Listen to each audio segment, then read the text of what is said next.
Hello, welcome in the new video in which I will talk about the trio rejection block. This lecture will be based on WSU executions. So yeah, we are learning from the best to be the best. So as you can see on the first screenshot, Paris rejection block is this is this week because we got SMT here. So ES took out this high, creating SMT.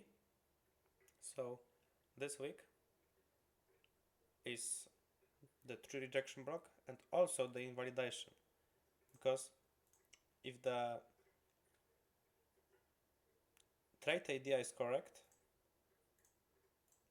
we cannot displace higher than this. We can't destroy this SMT. This SMT has to hold. So this invalidation. Next example. Same scenario, but in this case Nasdaq took out the low, creating SMT. So now what becomes true rejection block?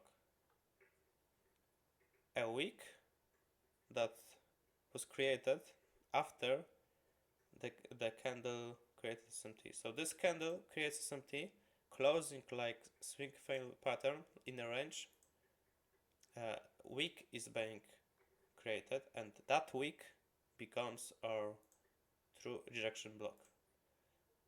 WSU doesn't wait for a retrace to this 50%.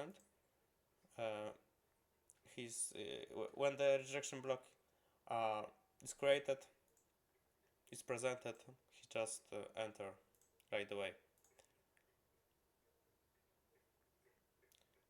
Next example, as you can see, S took out this low at this candle, so this wick becomes the true rejection block.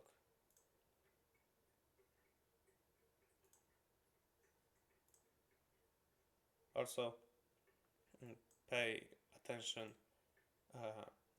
in which area he partialed, okay, this reversal gap.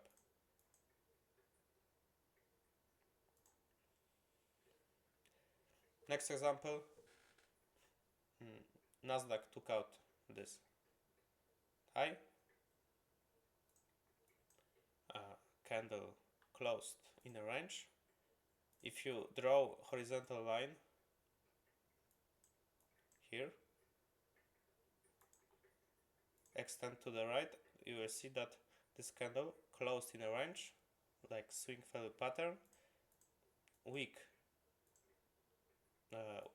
is created, and that wick, you are interested in that wick because this wick becomes your true rejection block. So this is examples of his executions, and trust me, like I was researching for about 10 minutes, and this beautiful 4 examples were presented to me. So he's using this very often. Like I wasn't researching 3 days for this 4 examples. This is daily basis. Now let's take a look on my chart work, okay, my drawings. So S took out this high. So let's see. S took out this high on this candle.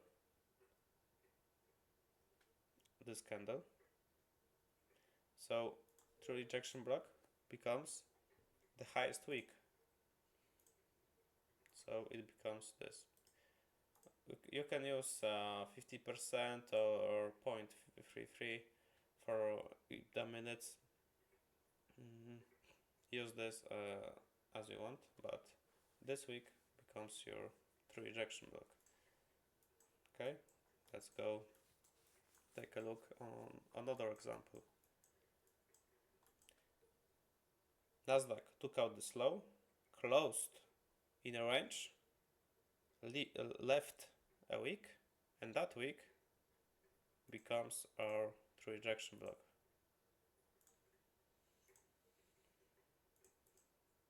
So this is your perfect entry. Or you can enter here, add one contract here, your stop loss, like I said, your invalidation is this low, or in this example this high, because this SMT has to hold if the trade idea is correct. This is method to capture really high risk reward.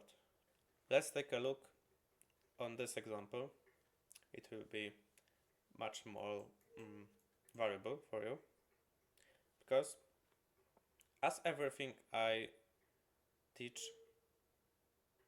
I'm not teaching you patterns, I'm teaching you methods that works when you are aligned with IPDA.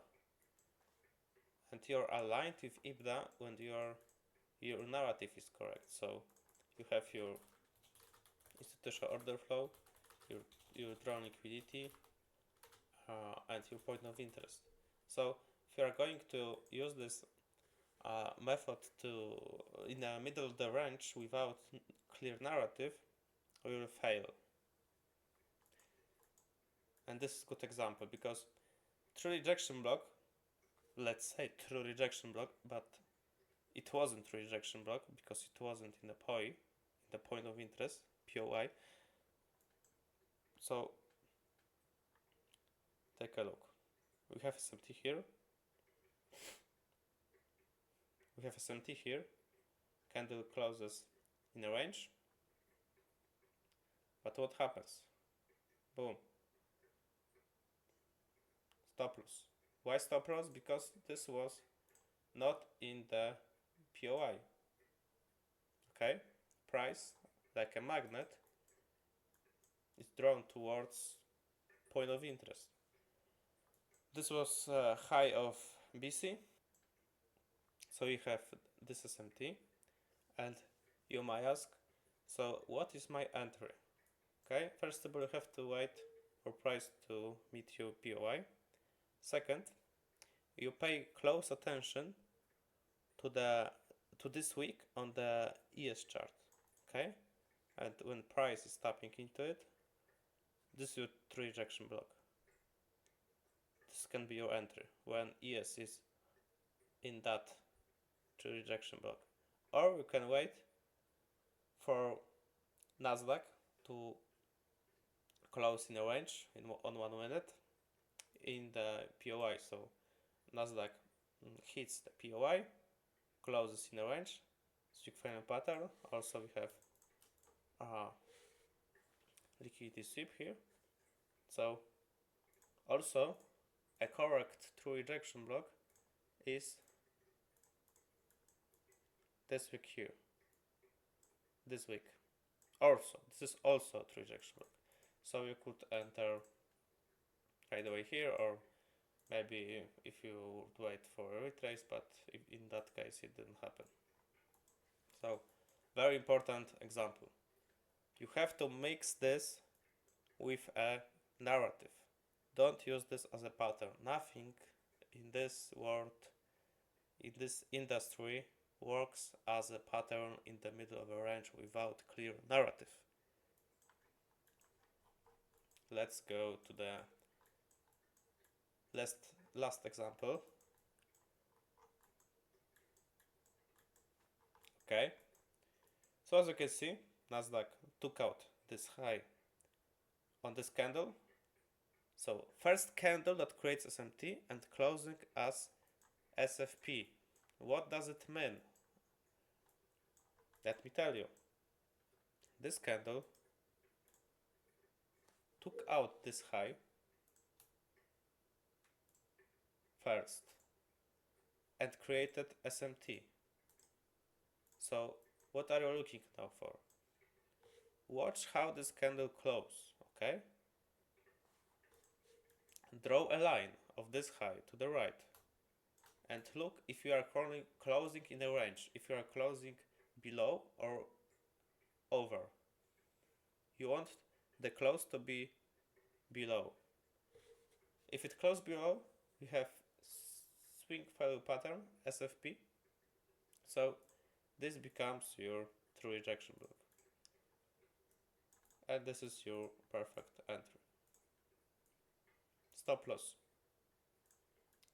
on this candle high. And boom. If you want to learn this, you don't only need to listen to me, you have to go into your own charts and train your eye to it, okay? So I will give you homework. Send me 5 true rejection block examples, okay? And don't forget about narrative. You have to mix this with clear narrative. Narrative being POI, point of interest, institutional order flow, so high time frame institutional order flow based on the structure, and of course draw liquidity. Okay, so this is your homework, and yeah, if you have any questions, hit me up, I will answer.